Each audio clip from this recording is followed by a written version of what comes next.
Shalom bien-aimés dans le Seigneur, bienvenue dans notre programme de dévotion matinale. Ce matin, le thème que nous allons développer, c'est l'indépendance n'est pas un principe divin. Pourquoi je dis que l'indépendance n'est pas un principe divin, bien-aimés dans le Seigneur? C'est pour vous expliquer que le fait que nous nous laissons guider par Dieu est une source de bénédiction assurée. Le fait que nous laissons Jésus-Christ au volant de notre voiture, le fait que nous laissons Jésus-Christ le gouvernail du bateau de notre destinée, nous sommes bénis à tous égards. Voilà pourquoi la Bible dit dans Galates chapitre 5, le verset 16 que je dis donc, marchez selon l'esprit et vous n'accomplirez pas les désirs de la chair. La Bible ici, bien-aimés, nous encourage à marcher selon l'esprit de Dieu. Et nous les enfants de Dieu, nous sommes habités par l'esprit de Dieu en permanence. Ne laissons pas la chair diriger notre vie. Ne laissons pas la chair gouverner notre existence, mais laissons l'Esprit de Dieu, laissons le soin à l'Esprit de Dieu de nous diriger dans nos décisions, dans nos projets, dans tout ce que nous entreprenons, que le Saint-Esprit de Dieu nous guide. J'ai bien dit que l'indépendance, bien-aimé de le Seigneur, dans tout ce qui a trait avec Dieu, l'indépendance est dangereuse. L'indépendance va te pousser à, non seulement cela va t'éloigner de Dieu, mais cela va te pousser à agir comme un animal, comme un homme animal, tel qu'un homme animal. Or, je t'encourage ce matin, bien-aimé de le Seigneur, de laisser ta vie être dirigée par Jésus. Lui, quand il a le contrôle de ta vie sera ornée de bénédictions, de grâce et aussi jonchée de témoignages extraordinaires. Alléluia. Voilà pourquoi la Bible dit dans le psaume 121, le verset 3, la Bible dit, il ne permettra point que ton pied chancelle. Celui qui te garde ne sommeillera point, pardonnez-moi. Celui qui te garde ne sommeillera point. Alléluia, il ne sommeillera point. Dieu ne dort pas. Dieu est là, comme un guide. Il est là, un bon guide. Alléluia. La parole dit dans le psaume 121, je répète le verset 3, il ne permettra point que ton pied ne chancelle. Ça veut dire que quand tu laisses ta vie dans les mains du Seigneur, qu'il te guide, quand tu laisses le gouvernail de ta vie, comprenez que le gouvernail, c'est le volant d'un bateau, si vous voulez. C'est le volant d'un bateau. Quand tu laisses le contrôle du gouvernail de ta destinée, de ta vie à Jésus, il va t'emmener vers de bons ports. Il va t'emmener vers des zones extraordinaires que tu ne pouvais même pas imaginer. Les bénédictions qui vont en découler dépassera même ton entendement. Alléluia. Mais lorsque nous lisons la Bible, il y a des gens qui n'ont pas laissé Jésus-Christ, ils n'ont pas laissé Dieu, l'Éternel des armées, Elohim, guider leur vie et ils ont vécu la catastrophe.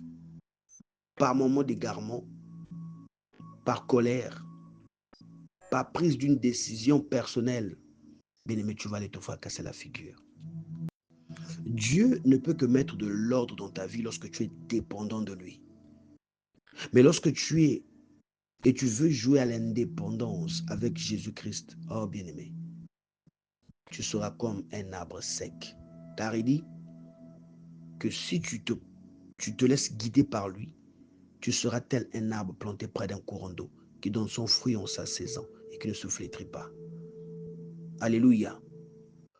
La Bible dit dans 1 Corinthiens chapitre 14, le verset 33, et j'aime ce verset, 1 Corinthiens chapitre 14, le verset 33, la Bible dit, car Dieu n'est pas un Dieu de désordre, mais de paix. Dieu n'est pas un Dieu de désordre, mais de paix. Alléluia. Donc ça veut dire que partout où il va t'emmener, lui, il te rassure déjà d'avance qu'il va t'emmener dans des zones où règne la paix, où règne la tranquillité, où règne le bonheur. Oui, il y aura des combats, il y aura des épreuves, mais ça sera dans le but de te former, de te forger, de te muscler, de t'équiper. À chaque fois que Dieu nous guide vers des eaux troubles, c'est pour nous enseigner quelque chose. À chaque fois que Dieu nous emmène dans les épreuves, c'est pour nous grandir, c'est pour nous affermir, c'est pour nous préparer à une grande destinée. Alléluia. Notre Dieu n'est pas un Dieu de désordre. S'il prend ta vie, il va ordonner ta vie. S'il prend ta destinée en main, il va tout remettre en ordre. Là où les sorciers ont tout entremêlé, là où les sorciers ont tout gaspillé, ont tout détruit, là où même les agents des ténèbres ont voulu mettre des barricades, des chaînes, Jésus-Christ va te déchaîner. Jésus-Christ va déraciner les mauvaises semences et il va, bien aimé de le Seigneur, mettre la paix, la tranquillité, des témoignages, des larmes de joie, des larmes de témoignage. Alléluia. Alors laissons-nous guider par Dieu. Laissons Dieu le contrôle de notre vie. Laissons le Saint-Esprit nous diriger. Ne les laissons pas emporter par la chair, par ses désirs, par les désirs de la chair et aussi par nos décisions personnelles. Ne nous laissons pas influencer par le diable de cette façon-là, mais laissons-nous influencer par le Saint-Esprit. Alléluia. Même quand nous arrivons au niveau où on semble être perdu, ne nous laissons pas distraire par des moments d'égarement. Ne nous laissons pas distraire par des moments d'égarement. Parce que même David, l'homme sur le cœur de Dieu, à un moment donné a été distrait par le diable, a été excité par le diable. Et la Bible dit qu'il a été frappé par Dieu. Alléluia. Je vais lire le livre de 1 Chronique chapitre 21, le verset 1. 1 Chronique chapitre 21, le verset 1. Que dit la Bible? La Bible dit, Satan se leva contre Israël et il excita David à faire le dénombrement d'Israël. Et il excita David à faire le dénombrement d'Israël. Oh bien-aimé, comment est-ce que tu vas manquer de confiance comme ça? Comment est-ce que David, tu peux faire ça à ton Dieu qui t'a tellement béni, qui t'a tellement élevé, qui t'a donné la victoire sur beaucoup de tes ennemis? Alléluia. Le Dieu qui t'a donné la capacité de faire tomber un géant. Mais tu arrives au niveau où tu dois t'assurer si vous êtes à un grand nombre pour pouvoir aller à la guerre et combattre, alors que Dieu ne voit pas le nombre. Dieu ne voit pas le nombre. À un moment donné, notre grand roi David a comme cédé le gouvernail au diable par un moment d'égarement. Mais Dieu va vite le rattraper. Alléluia. Et j'aime ce que la parole dit dans toujours 1 Chronique chapitre 21. On va prendre le verset 7 jusqu'à 10. 1 Chronique chapitre 21, le verset 7 jusqu'à 10 dit ceci. Cet ordre déplut à Dieu. L'ordre que David a pris a déplu à Dieu. Parce que Dieu sait que ça ne vient pas de lui. Ça ne vient pas de lui. Qui t'a dit de quitter ce foyer? Par colère, tu t'es levé, tu as pris tes bagages et tes enfants, tu quittes le foyer. Qui t'a dit de démissionner de ce travail? Est-ce que c'est Dieu qui t'a dit? Dieu t'a confirmé. Comme ça, d'un coup de tête, tu t'es levé, tu as giflé ton patron. Ah, je m'en vais, de toute façon, j'aurai mon travail. De toute façon, je ne mettrai pas du temps au chômage. Qui t'a dit de défier ouvertement les sorciers de ta famille, à partir de trouver ton oncle, ton grand-père ou qui sais-je encore, et le pointeur de doigt en plein jour, tu es sorcier, de toute façon, moi, on me l'a révélé.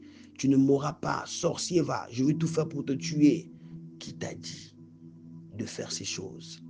Pourquoi tu laisses à un moment donné le gouvernail au diable, le volant de ta vie au diable, le volant de tes décisions?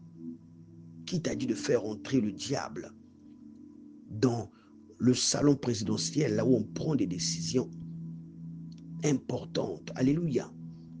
Non, ne laisse pas, même pas un moment d'égarement. Sois dépendant du Saint-Esprit. Ne permets pas que ton esprit soit à un moment donné en guerre avec le Saint-Esprit. Ne permets pas que ta chair, tes émotions soient en guerre avec le Saint-Esprit. Non.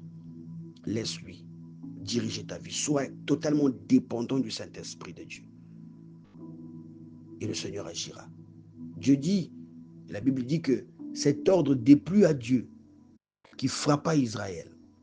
Et David dit à Dieu, j'ai commis un grand péché en faisant cela. Maintenant, daigne pardonner l'iniquité de ton serviteur, car j'ai complètement agi en insensé. J'ai complètement agi en insensé. Tu agis en insensé lorsque tu vas trouver ce collègue de service qui te fait la guerre. Tu agis en insensé lorsque tu vas trouver peut-être une fille que ton mari drague ou fricote avec. Ou ne fais pas ces choses-là. Mets tes genoux à terre, prie, invoque le Seigneur et laisse-toi guider, dirigé par le Saint-Esprit. Il te sortira de cette situation difficile. Alléluia. N'agis pas en insensé, en laissant la chair te dominer et en te disant que bon, de toute façon, c'est moi le patron de la maison. Je prends les économies de la maison. Bon, je vais faire ce que je veux faire. Je veux faire la vie avec. Je veux jeter ça par les fenêtres. Par un élan de colère. Ne faites pas ça. Alléluia. Il y a parfois des choses que Dieu va te dire de faire où tu vas te dire, mais Seigneur, mais ça c'est où tu m'emmènes là, Seigneur? Qu'est-ce que tu veux m'enseigner là, Seigneur?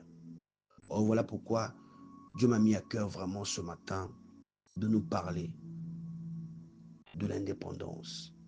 L'indépendance, comme je l'ai dit tantôt, comme le thème le dit ce matin, l'indépendance n'est pas un principe divin. Dans le contexte où nous sommes, c'est que nous devons nous laisser totalement diriger par le Saint-Esprit de Dieu, dirigé par Dieu, dans nos décisions, dans nos plans de vie, dans tout ce que nous faisons, nos projets. Nous devons laisser le Seigneur nous diriger. Alléluia. Et moi, j'aime ce que, moi, j'aime vraiment l'obéissance de Osée. Ce que Osée fait, c'est grandiose. La première fois que Dieu lui parle, Dieu leur donne de prendre une femme prostituée. Parce que Dieu, au travers de cette union, Dieu veut nous enseigner quelque chose de plus profond. Dieu veut nous montrer notre infidélité, nous, son épouse. Dieu veut montrer l'infidélité, la prostitution, je vais y arriver, la prostitution d'Israël. Et Dieu dit dans Osée chapitre 1, le verset 2, Osée chapitre 1, le verset 2, la Bible dit que la première fois que l'Éternel adressa la parole à Osée, l'Éternel dit à Osée, va, prends une femme prostituée et des enfants de prostitution, car le pays se prostitue et il abandonne l'Éternel. Donc parfois, Dieu va nous pousser à prendre certaines décisions parce qu'il veut enseigner toute une multitude, parce qu'il veut laisser un message, il veut laisser une empreinte. Le Seigneur veut nous parler, le Seigneur veut nous enseigner. Ici, pour oser, le Seigneur nous enseigne, je l'ai dit tantôt, il veut nous montrer à combien de fois nous sommes infidèles. Il veut le faire vivre à quelqu'un comme ça pour que, comme Dieu, il est très pragmatique. Dieu, parfois pour nous enseigner, il est très terre à terre. Il montre qu'un homme prend une prostituée, une femme qui vend de ses plaisirs, qui vend son plaisir, qui vend des plaisirs en tout cas. C'est-à-dire que elle, pour elle, la prostituée, je vais y arriver, aide-moi Saint-Esprit, la prostituée, elle vend des services. C'est-à-dire que son service qu'elle vend, c'est le plaisir. Et ce plaisir-là est payant. Donc tu payes la dame pour faire des choses avec elle. Et elle peut faire ce service-là toute la journée avec plusieurs hommes. Une femme infidèle, une femme qui ne peut pas, une femme de mauvaises mœurs, comme on dit. Alléluia. Mais Dieu dit à son serviteur, la première fois qu'il lui parle, il lui dit, prends une femme prostituée. Quelle décision difficile. Donc il y a donc des décisions que nous allons prendre, que les gens ne vont pas comprendre. Les gens vont nous vilipender, les gens vont nous critiquer, les gens vont nous salir, les gens vont tout faire. Mais c'est Dieu qui parle et Dieu veut passer un message à son peuple. Laissons-nous diriger par Dieu parce que la Bible dit, maudit soit l'homme qui se confie à l'homme. Nous devons nous confier à Dieu en tout instant, nous laisser diriger par lui, bien-aimés de le Seigneur. Et ainsi nous vivrons des grands témoignages et nous serons bénis. Parfois, ça ne nous fera pas plaisir là où Dieu nous emmène. Parfois, ça ne nous fera pas plaisir. Notre chair va résister, notre ego, notre moi intérieur va résister. Alléluia. Mais le Dieu que je sers est un Dieu qui brise. Il nous brisera toujours.